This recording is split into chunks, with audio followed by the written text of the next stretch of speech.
ওয়ার্ডে সোমবার এক চাঞ্চল্যকর ঘটনা ঘটল। দীর্ঘদিন ধরে বন্ধ থাকা তৃণমূল কংগ্রেসের দলীয় কার্যালয়ের চাবি বিজেপির হাতে তুলে দিলেন তৃণমূলের একাংশ কর্মী সমর্থক।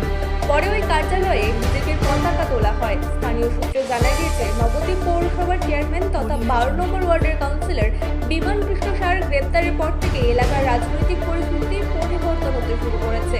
অভিযোগ, সংশ্লিষ্ট দলীয় কার্যালয়টি বেশ কিছুদিন ধরেই বন্ধ পড়েছিল।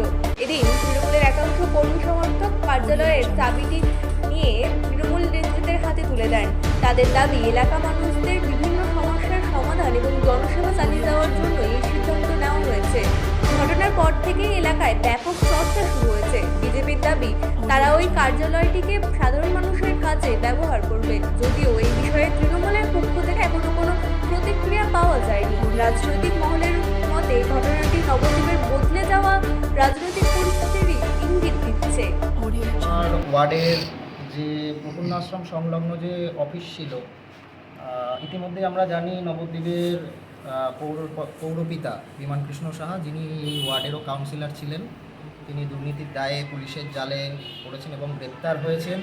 তাই এই এলাকার যারা তৃণমূল কংগ্রেসের সদস্য ছিলেন, যাতে এই এলাকার উন্নয়নে ব্যাঘাত না ঘটে এবং নতুন রাজ্য সরকার এসেছে, তারা যাতে তাদের কাজ সঠিকভাবে করতে পারে, তার জন্য এলাকার স্বার্থে, এলাকার মানুষের স্বার্থে তারা আজকে এই যে আমাদের এই অফিসের চাবি তারা আমাদের হাতে স্বেচ্ছায় তুলে দেয়। মানে অফিসে দেখা যাচ্ছে প্রচুর জিনিসপত্র রয়েছে, আসবাব রয়েছে, তা সেগুলো আমি ওনাদেরকে বলেছিলাম, আপনাদের যে জিনিস আছে আপনারা নিয়ে যান। ওনারা স্বেচ্ছায় বলেছেন, আমরা আলোচনা করে দেখেছি, আমরা জিনিসপত্র কিছু নেব না, আপনারা এগুলো ব্যবহার করতে পারেন। এবং আজকে বলে না, ওনাদের পরবর্তীকালেও যদি কোনো দিন সিদ্ধান্ত পরিবর্তন হয়, ওনাদের কাছে আমার সম্পূর্ণরূপে আমাদের সম্মতি থাকবে, ওনারা ওনাদের জিনিস নিয়ে যেতে পারেন। আপনার নাম আর পরিচয়? আমার নাম অয়ন বিশ্বাস, নবদ্বীপ দক্ষিণ মণ্ডল সম্পাদক এবং 12 নম্বর ওয়ার্ডের ইনচার্জ। ব্যুরো রিপোর্ট, রাজধানী নিউজ নেটওয়ার্ক।